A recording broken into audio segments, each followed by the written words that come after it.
we meet in an hour of change and challenge, in a decade of hope and fear, in an age of both knowledge and ignorance. If this capsule history of our progress teaches us anything, it is that man in his quest for knowledge and progress is determined and cannot be deterred.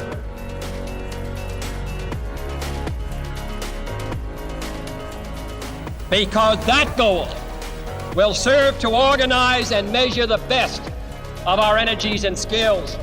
Because that challenge is one that we're willing to accept, one we are unwilling to postpone, and one we intend to win.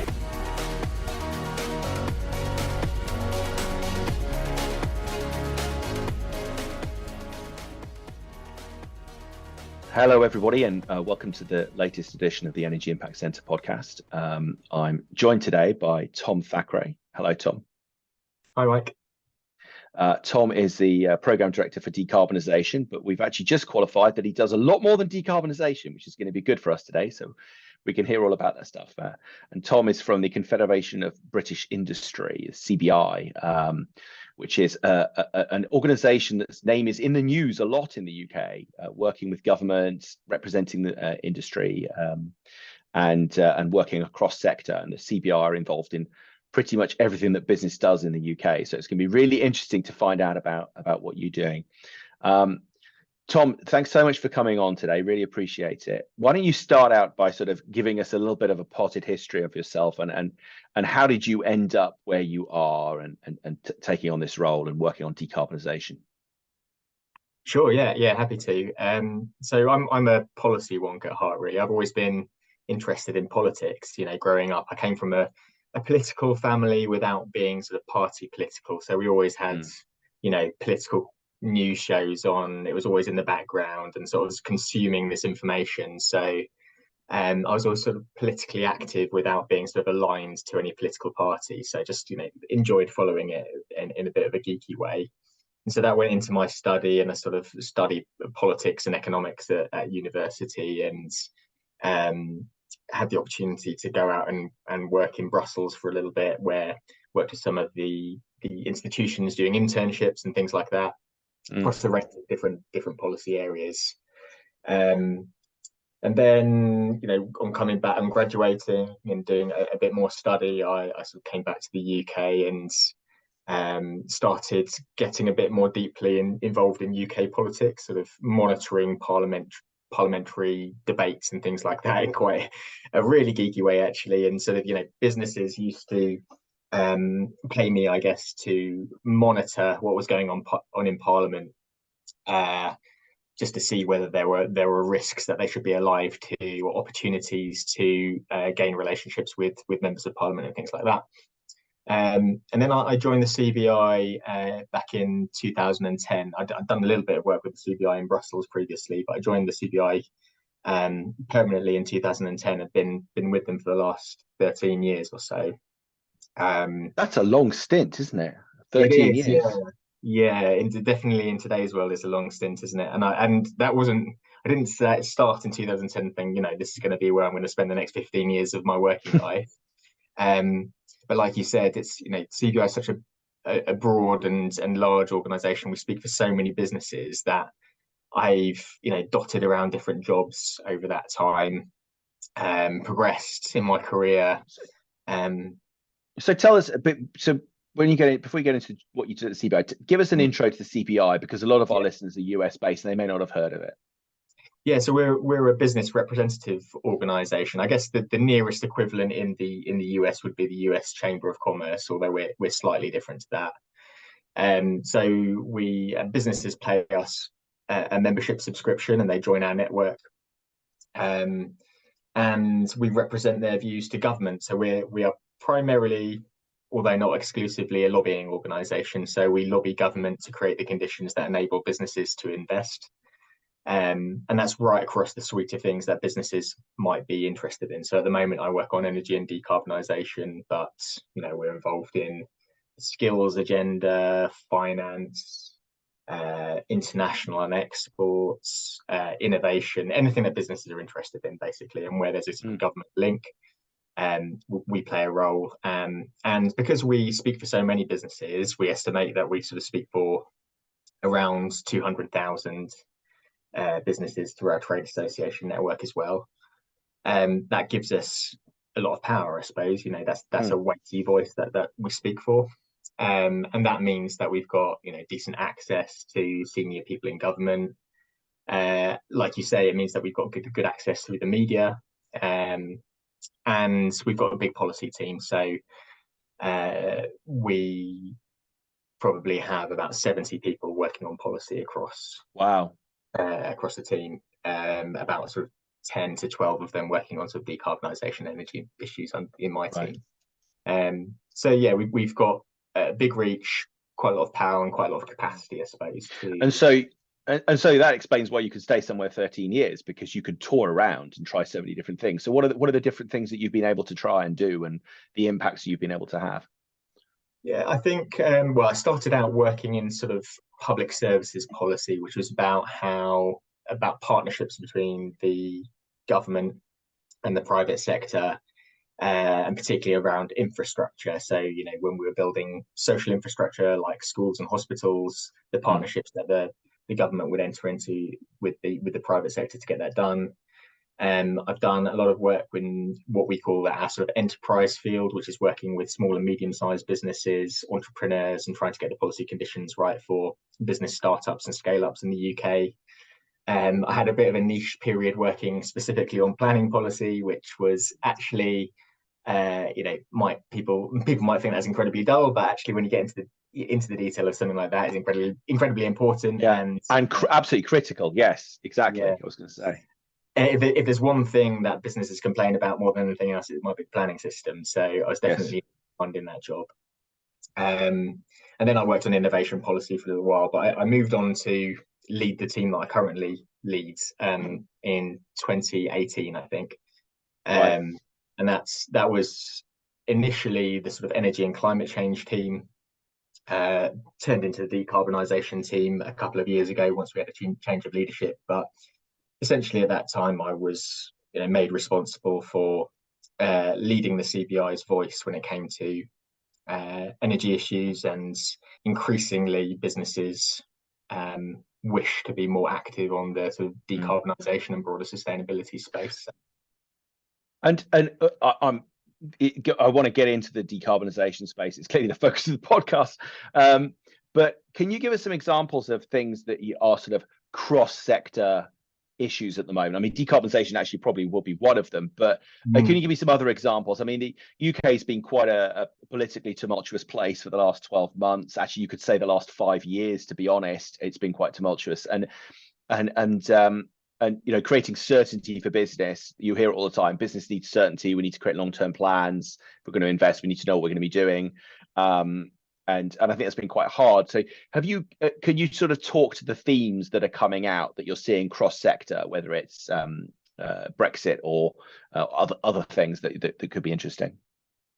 Yeah, I think, we take the temperature of our members all the time about the things that are most relevant for them. I think at the moment, I would say labour shortages are pretty high up on businesses' radar at the moment. Obviously, the referendum and the decision around Brexit has changed the environment for businesses to have access to labour. We've had a sort of reduction in the flow of inward migration over that time, and I think with the shifts that we've had in the economy, businesses are just finding it very difficult to recruit the staff that they need, and we've got a very tight labour market in the UK at the moment. There's not very much unemployment, so we're not seeing that shift of and it's all kinds of labour as well. It's not just skilled or unskilled or highly skilled. It's everything, isn't it? It's all parts of society. I was in a restaurant a few months ago. It really struck me, actually. It's the first time it's happened to me, but I went to a restaurant to have lunch on my own. So this is not a large party. I was shopping in a shopping centre. And I went in and they said, "I'm really sorry, we can't see you at the moment." I said, "Well, what do you mean? There's a whole bunch of tables here." And they said, "No, we can't because we haven't got enough staff to serve." So they'd opened the restaurant, but they only had 2 people waiting, and they had one person in the kitchen. And I think that's being replicated across sectors. I think the hospitality sectors felt it particularly hard with coronavirus, and then the output of that, but being felt across sector. We see it in the energy space. Skills gap is just massive. How to get enough people into the sector. What are some other things that you're seeing as trends? Yeah, I think also there's just a big focus on competitiveness at the moment, right, and resilience in the business community. So we've, like you said, it's been a tough few years where we've sort of gone from crisis to crisis with dealing with the aftermath of Brexit and the sort of political turmoil that we had after that, with change in, we had elections, change in leadership, which it was hard for businesses to sort of to go through, followed by the coronavirus pandemic, which was, we're badly hit by, and obviously, some sectors, was quite catastrophic for them in terms of their ability to trade, and their operational resilience. And then we've sort of gone into the situation with the Ukraine war last year, and I'm sure we'll talk about this, and the energy crisis, which was spawned out at the end of it, was, businesses I think have been almost like a punch bag for the last 5 or 6 years, and resilience is pretty low. And I think there's we've got very high inflation at the moment in the UK by historic standards, and prospects of growth this year not particularly high. So what we tend to be talking to government about more than anything is just how do they pull levers to enable businesses to grow again, to sort of be more positive and front foot. And how does that describe how that works, having conversations with government? Because these are macro issues, these are big issues, and there aren't sort of really simple, if only we did this, numbnuts. If you do, of course, if you did this, it'd be fine. You guys aren't going in with, the magic book that says these are the answers. It's a dialogue. So could you talk a little bit about that relationship with government and how that works? Yeah, it's quite difficult to put your finger on sort of one thing that you have in terms of a relationship with government. I mean, UK government is a big beast, isn't it? So obviously you've got ministers who sort of head up their central government departments, but they're backed up by enormous departments with senior civil servants who are there as well. So I think at my level, I tend to speak to some junior ministers or senior civil servants, senior advisors, and we tend to focus on things that are sort of most cross-cutting for all business sectors, just because of who the CBI is, and we are, like you say, talking about sort of big macro issues. So, for example, ahead of the budget, which is a big moment for our Treasury coming up next week, we'll be in talking to the Chancellor and his advisors about the sort of the overall framing for that fiscal announcement. Where are we in terms of what the economic indicators telling us about business confidence and investment? What are our members telling us about things that would enable them to invest more? And can we come up with sort of 2 or 3 big, bold policies that we can ask the government to get behind, which will sort of speak to that agenda? So, at this current time, there's due to be an increase in corporation tax this year in the UK, which is, government's trying to balance the books. So that's the sort of the reason for it. But can we sort of take the hard edges of that a little bit by introducing allowances for businesses that enable them to offset some of their investment against that tax bill? So you sort of go through a process. You have to lobby at all levels, and you have to sort of build those relationships, and also build relationships with the sort of the wider stakeholders who are also putting their submissions into Treasury or other departments at any time. So it's about almost getting those outriders with you to support your agenda. What does a win look like for you guys? We work in a relatively simple industry, actually. What I do, at the end of it, we get to build a power plant and we get to sell power to customers, and that's it. You've done it. Well done. I'm interested, when do you get to go home at the end of the day and kind of punch the air and say, yes, that's why I do this? What do those successes look like? Sometimes they're very tangible. So you get a policy document from the government which directly replicates something that we've asked for. Right. So, for example, we have lobbied in our budget submission. We have a recommendation in there about how the UK should identify and back projects for carbon capture and storage in the North Sea. Right. If that comes out in the budget submission next week, that's a direct, and hopefully references the CBI as well and the influence that we've had. That is go home, have a drink, job well done Nice. type moment. Often it's less tangible than that, and sometimes it's about the win will be actually on risk avoided rather than something gained. So you might hear that the government's minded to introduce, I don't know, a punitive business tax or something like that. Can we get in there to stop that from happening rather than actually? And it's interesting because actually the absence of something often means that you don't get recognition, doesn't it? Yeah. So where does the pat on the back come from? Actually, your members presumably just spend their entire time being dissatisfied because they often won't see the wins that you have, which are but you should see the stuff that we managed to avoid for you guys. Yeah, I think a lot of our time is explaining to members all the stuff that we're doing behind closed doors. What kind of people work with you then? What in CBI? How many people are there in total, by the way? Do you know? We're pushing sort of 300 people, so we're not massive as an organisation. We do have a big policy team, and we sort of talk about the biggest policy team outside of Whitehall, the government team. But we're still just a medium-ish size business. It tends to be I'm not out of the ordinary in terms of academic background and things like that. There's a lot of politically motivated people who work for the CBI. We have a lot of economists working for us because we do a lot of forecasts and things like that. And then we have a lot of commercially minded people who are account managers for businesses and things like that. So it varies quite a lot. Excuse me. Because let's get into the energy stuff then, and the carbon stuff, which is hence the name of the podcast. So tell us about the energy landscape in the UK and I'm particularly interested in hearing what's the view of business at the moment on decarbonisation, the roadmap for decarbonising business and industry, the role that business plays in that, and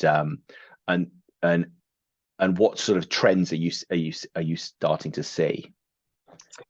Yeah, I think I'll start by saying I never think of myself as a sort of expert in the energy sector or energy industry, because I'm sort of, as I sort of set out at the start, I've come to this in the last 5 or 6 years, but I've worked with businesses for a long time, and I do have expertise in the sort of the political environment around it. And I think I sort of take that as an asset, actually. Come a fresh pair of eyes. It is sort of bring. You're not you're not stuck in the echo chamber repeating the same thing over and over again and wondering why no one listens to you. Exactly. And that's the point. I mean, I've done a couple of podcasts in the last week, and actually both of those were energy experts. It's really great to have you on because I want to hear what business actually says, because business is a large proportion of emissions, and it's also going to be a large part of how we decarbonize is through businesses leading and taking the charge on it. So please don't worry about the fact that you're not an energy expert. We don't need that. Yeah. Okay.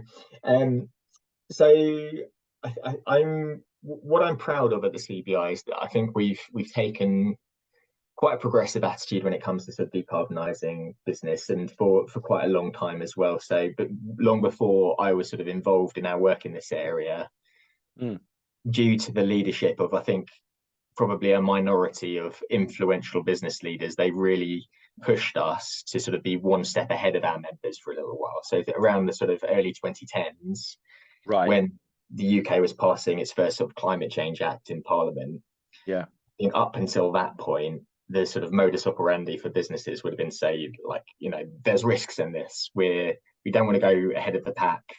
We're worried about what it might mean for competitiveness globally.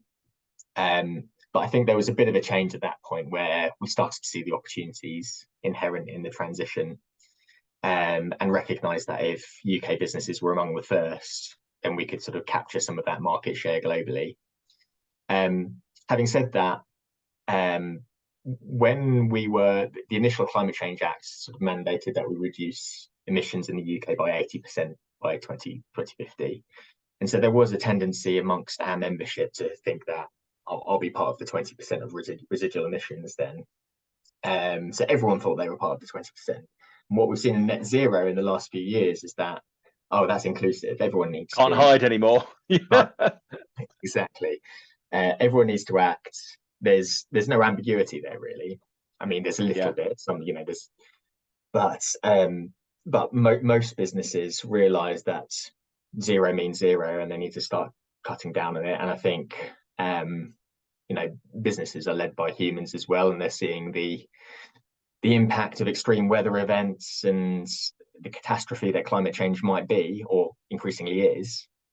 And they're impacted by that. Their customers are telling them to do more. Their investors are telling them to do more. There's loads of evidence to show that if you're better at attracting and retaining staff, if you're a more sustainable business. So there is a movement there. There's a sort of an unstoppable momentum towards corporates having to take this seriously.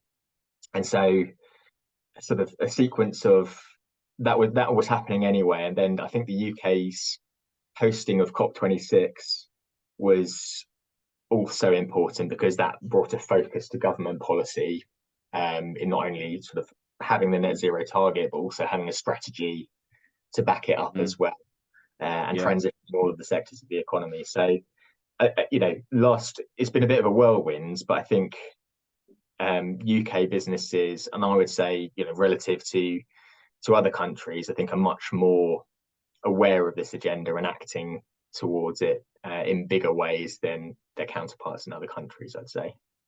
Are you seeing particular sectors going out fast? Yes, I think we are. Obviously it's the route to net zero is not the same for all sectors. It's easier for some rather than others. Take the CBI as a business, for example. We are establishing ourselves a net zero target, even though we're sort of a medium-sized business. We don't have a massive footprint. It's not particularly, there are challenges within it, but it's just about the space we use, our business travel, some of our policies, and you're sort of there. So for a lot of businesses, you can sort of make it quite quickly. I think it's the hard to decarbonize sectors that are, naturally feel like there are more risks in sort of making commitments when, potentially the technology route to decarbonisation isn't as clear for them, or it seems much more expensive, or they are subject to competition from overseas in a way that other sectors are. So if you're in a highly tradable sector, it's more challenging to go further and faster if you're not going to be protected, just going to be undercut on price when the technology is cheaper elsewhere. So it's interesting because there's there are some very commoditized industries that seem to be going well. There's some quite significant progress in the steel industry, for example, where you're seeing fossil-free steel coming out of this hybrid as a fossil-free steel as an example. And yet you can also sit down with other people in the same sector and they say there's absolutely no opportunity for differentiation in steel production. And the same with property, actually, where you see property companies, you can get one property company that says, we see this as a massive value creation opportunity where if we can decarbonize our portfolio faster, it will have a higher value to investors and shareholders. And then another massive property fund says, no, it's a total waste of time, it's greenwashing. And I find it so interesting what differences of opinion there can be, even with two companies that look from the outside exactly the same. And you must get that a lot. You must get how do you, is it herding cats? Try to get consensus is what is it we want, guys? Do we want this or do we want this? Yeah, it's it is a bit like herding cats sometimes. I think the good thing is that we don't insist on absolute consensus for everything we say, and I think we can do surveys, we can almost have a voting system.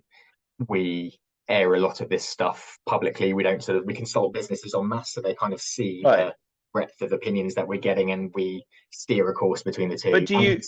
But do you end up sliding to the lowest common denominator? It was great to hear you say we've taken a progressive approach. So as an organization, we're going to lead. But when you then come into sort of policy recommendations, do you find that you're able to be as bold as the leaders want to be? and you can go with the innovators in the market, or do you find you have to sort of tread a more careful path? How do you find that balancing act? We a previous director general, one of our leader, equivalent of our CEO, said, Yeah. you need to be one step over ahead of the members, but never two. And Right. so I think we can take some risks, and we do lose members over positions that we've taken because there's we're taking a leadership position, we'd say. But I'm sure there are businesses who are sort of right at the forefront of this agenda, pushing for the fastest transition to net zero, who would look at the CBI and say, that's a broad church and they have to represent many, many businesses within it. Are they going to be as ambitious as we want to be? I think that's fair enough, really. I think we're representing a broad church, and that it's a trade-off. And at some point, you can't keep absolutely everybody happy. It's like putting dinner on the table for the kids. One of them's going to say they don't like it. But interestingly, the energy crisis, you touched on it earlier, the challenges that the war in Ukraine is having on European energy markets, the impact it's having is being felt particularly keenly, I think, in the UK because of our reliance on gas in a way that I think a lot of other industries, other countries don't have.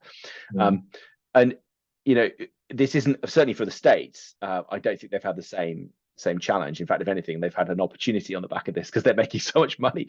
Try to prop up European economies with energy supply. But if you take the decarbonisation challenge and you now add in the fact that power is really expensive and gas is no longer dirt cheap, which it has been in the UK for 50 years, is that starting to get more consensus that people aren't motivated only by climate change and carbon now and differentiation, but they're actually like, holy moly, my operating costs just doubled because the power prices have gone through the roof.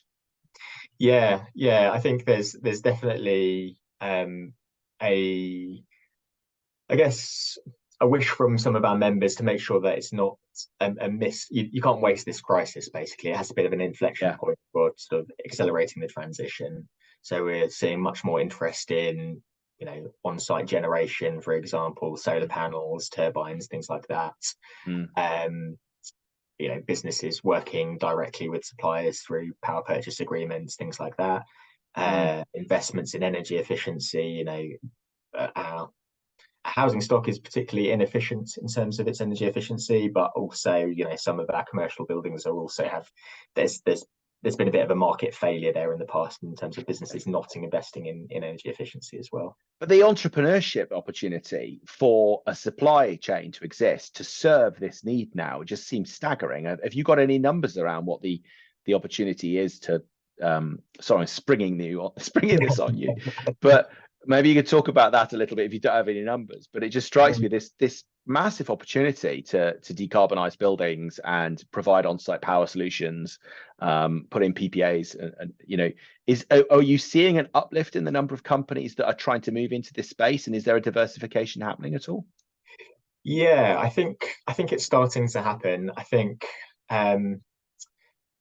one of the barriers we have is that some of the supply chain has had its fingers burnt in this market in the past through policies that were there to support them, invest in their skills base, for example, which were pulled out, subsidy pulled out overnight, and therefore they're a bit more cautious than perhaps they otherwise would be.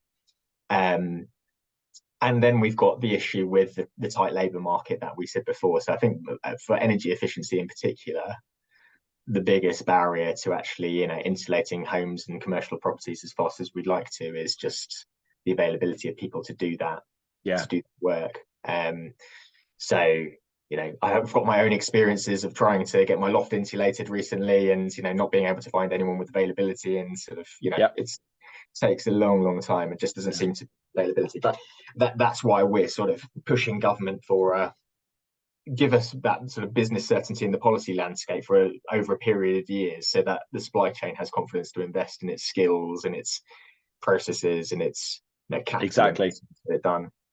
Yes, it's that longer term confidence to invest now in the skills and the resources and the training and the OPEX that sunk OPEX that will then yield profit in the future, isn't it? Yeah. And so when you look at the asks of government, are there any consistent themes in the asks of government when it comes to energy and climate change, decarbonisation from business? Or maybe if we pick some sectors, are you seeing certain sectors starting to ask for certain things? Yeah, so we tend to focus on, like, categorize businesses not in sort of vertical sectors, but in types of businesses. So we have the sort of providers of green technology, and we spend a lot of time talking to those in the energy sector, in transport decarbonisation and the built environment, who are providing the technologies that are going to decarbonise the UK, but also potentially decarbonise the world, and that's an export opportunity for the UK.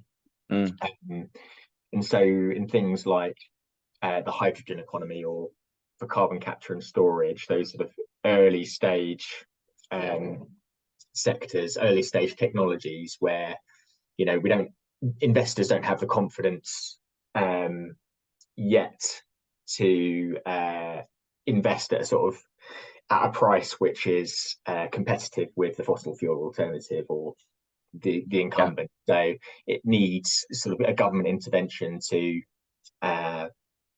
lower the risk, essentially, and to enable that market to start to grow. And we've seen that approach has been very successful in the UK for things like offshore wind. So we've been asking for market mechanisms, basically, for to enable investment in hydrogen production in the UK, to enable the development of the carbon capture and storage market as well in the UK. So there's a suite of things and recommendations that we do in terms of market making and green technologies on the supply side, and that's from the energy suppliers. On the demand side, I think we tend to focus on things that will make it easier for businesses to adopt those technologies and to become customers, and that might be the regulatory space. So we've seen, for example, we've got a phase out date in the UK for the sale of petrol and diesel vehicles at the end of the decade. And so that's driven purchasing decisions from consumers, but also from businesses.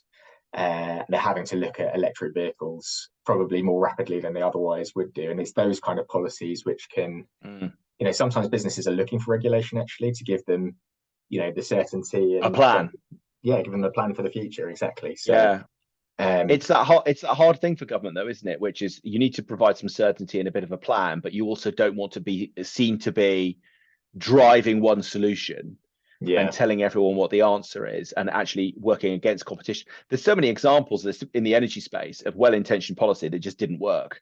For every CFD, you've got a renewable heat incentive, which really didn't do what it was meant to do. And it wasn't because everyone went in with the wrong ideas. It was just because there's always things that happen that you don't expect to happen. And I think we'll see the same thing with hydrogen and with CCS, for example. I think that the thing that frustrates me as a guy that's been in the space for 20 years is the pace. So if you're going to try things and they might not work, you need to get the hell on with it. Because you're going to go get it launched, try it, give it 2 years. If it looks like it's working, then back it and smash it out of the park. If it's failing, tried it 2 years, move on, try another thing. And I think a culture of trying things is something that's, again, hard to reconcile with the need for certainty. Unfortunately, everyone looks to government to give them the to de-risk it completely, and it's very, very difficult, isn't it? Yeah, I think you're right, and they can't do everything, I think, is the honest truth. There's not enough money. Exactly. And I think actually what we're sort of moving towards, and this is difficult for the CBI because we represent everyone, but sort of medium to large size economy, we need to place some bets. We need to find out what our niche is based on the skills base, based on the science base that we have, based on the weather or the geology, whatever it is. What are the things that make us distinctive and go off in a big way? We talk about it a lot in our sector, the nuclear sector, new nuclear sector. There's 150,000 plus people that are qualified nuclear people in the UK. There's an incredible history and legacy, and a huge export opportunity if we get it right. And And yet it's an example for me of procrastination and waiting for perfect to rather than getting on with something. And I think we're seeing a very similar challenge with rolling out CCS, unfortunately. And how you get that cut through these conversations must leave you in a frustrated place at times, where you can sort of see the potential of things, but you're stuck on the merry-go-round. Have you seen some stuff in the last 5 years where you've been really pleased with the progress that's been made on? And could you give us some examples, progress that's been made on energy or decarbonisation, where you think, actually, yes, this is the right thing? CFD is quite a long time ago now, so I feel like that one's gone. But last 5 years, what have been some stuff that you could say, yes, that's good, we're moving in the right direction? Yeah, I think things seem to be sort of turning the right direction when it comes to electric vehicles. I mean, it's certainly, if you look in terms of sales, and I think the phase out date has sort of hit home with consumers now that we are going electric. There's less uncertainty around the technology that's going to win out for passenger vehicles, and therefore the market is starting to move. Arguably we could have done a better job at making sure we're securing more of the value chain of that sector, through establishing the battery manufacturing facilities in the UK. But overall, I think businesses recognise that transport is a substantial part of their emissions and are moving in that direction. Most people are making plans that way.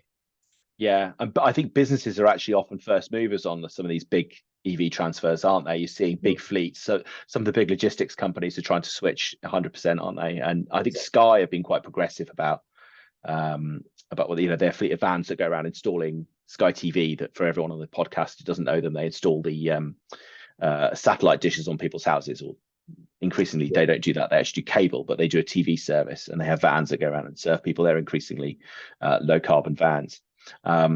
Could you touch a little bit for me then on heavy energy users industry, which I often feel is the kind of the forgotten giants in the room? Like, no one wants to talk about the fact that there is still a big industrial plant down the road making chemicals, and actually they employ 4,000 people, and we'd really quite like them to stay there, thanks very much. When we talk about decarbonisation, everyone always jumps into cars and heat pumps in your houses, and then renewables, right? And that's kind of the tour that you get. Industry seems to be forgotten, and CBI, you're massive with industrial customers. What are you hearing from them, and what's the opportunity there, do you think? Yeah, I mean there is a huge opportunity, but also I guess a huge risk, which you allude to, right? Because we've history of the UK is that we've had a lot of that sort of heavy industry hollowed out in terms of the supply chain, and though that which we've retained is the higher value, I suppose, and productive manufacturing, because it's had to be, it's had to compete pretty hard to stay there. And you'll know that they are located in parts of the country which are sort of less economically successful than, say, London and the southeast. So the jobs that they create, the sort of the centre of the community that they tend to be, is really important. And also just that they lie at the heart of our supply chains often. There's chemicals, fertilizers, steel, cement. These are the building blocks, literally, of that keep the show on the road when it comes to the other sectors functioning properly. Any economic growth. Yeah, exactly. Yeah. So we need to have them front and center of our minds. And I think actually I don't get any sort of pushback from these sectors around the need to decarbonize.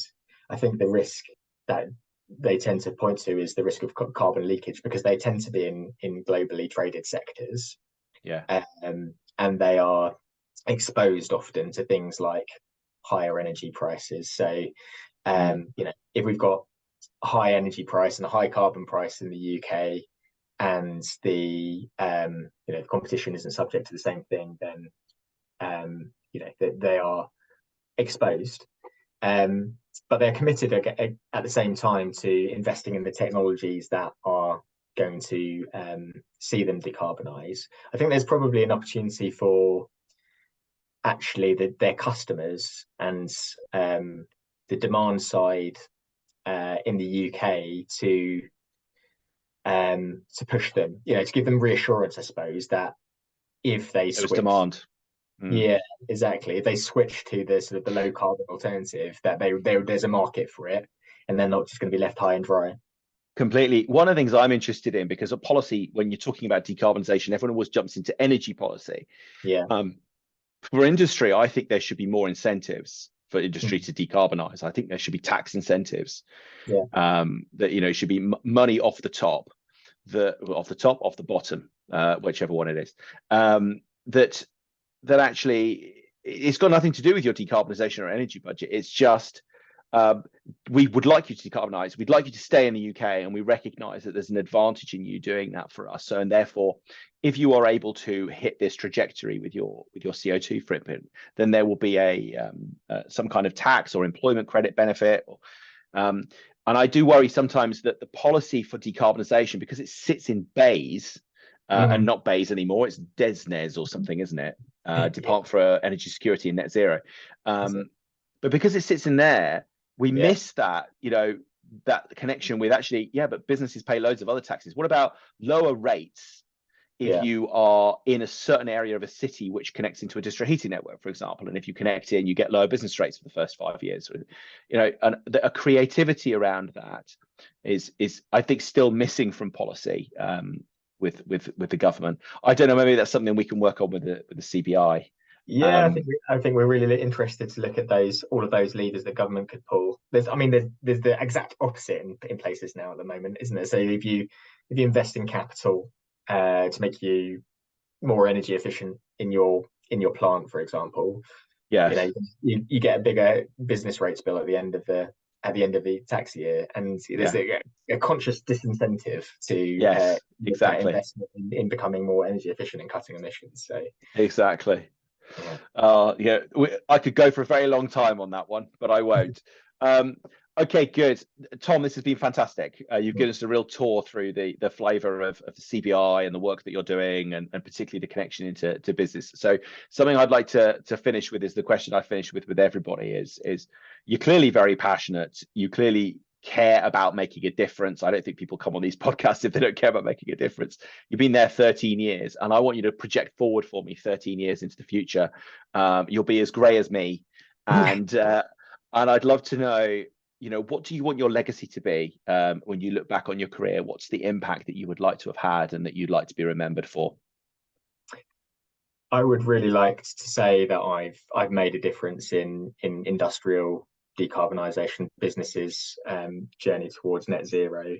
I'm lucky that I work for an organisation which is influential with government, but also influential with businesses as well, and we do have that role in sort of leading companies. I'd say right now there's quite a lot of pessimism out there in terms of track trading conditions being difficult, but I'm at heart really optimistic, actually. Seen the power of sort of markets and competition. That's why I work for the CBI. I sort of believe in businesses' ability to get the job done. And we've seen in many examples of the cost of these green technologies coming down at a much faster rate than anyone thought was possible, because we've had that sort of power of private sector being involved. So galvanizing businesses on that journey. 100%. I think 100%. And matching the power of business to drive change and and do things in a way that no one had imagined. With a government that can create the certainty where it's needed to make big things move. I think if you could put those two things together, it's very exciting. So Centrica or British Gas and Octopus Energy have just entered a foot race for who can install the most heat pumps in people's homes. That for me is business doing its thing. Yes, there's a government, I think it's £5,000 incentive to put a heat pump in. That's not going to make it happen. It's the competitive element, which is, okay, this is the direction to travel. I want to get there first, because that's market share and that's long-term value. That for me is very exciting to see. And I think if we could see that across other parts of industry, it would be really, really great. Good. Tom, thanks. Sorry. Go on. Sorry. No, go. If there's more, I always want to hear it. I was just going to say, the thing, and where we were talking about sort of coming as a newcomer to this, what is sort of entering into this, I was struck quite quite soon in sort of getting involved in debates on energy and climate change, that there's a bit of a push towards hair-shirtedness in some part of the segment, so that people are we've got to make these sacrifices basically to get to net zero, and some of that might be true, but I've also seen amazing innovations around service innovations about tracking your energy use in your home. You've seen like the innovations around alternatives to meat, and just how that's come on over the last 10 years and how great those products are. And I just feel like we're going to lose people very quickly if you're asking them to make too many sacrifices on the route to net zero. Yeah.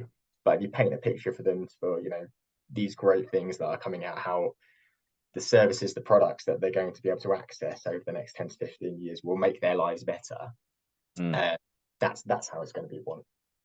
So 100%. That's my soapbox issue, I think.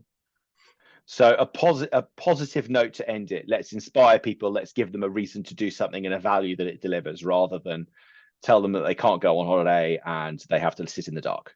Yeah, absolutely. 100% agree. 100%. Very good. Thank you so much, Tom. Really appreciate the time today. Our leadership in science and industry, our hopes for peace and security, our obligations to ourselves as well as others, all require us to make this effort, to solve these mysteries, to solve them for the good of all men and for the progress of all people.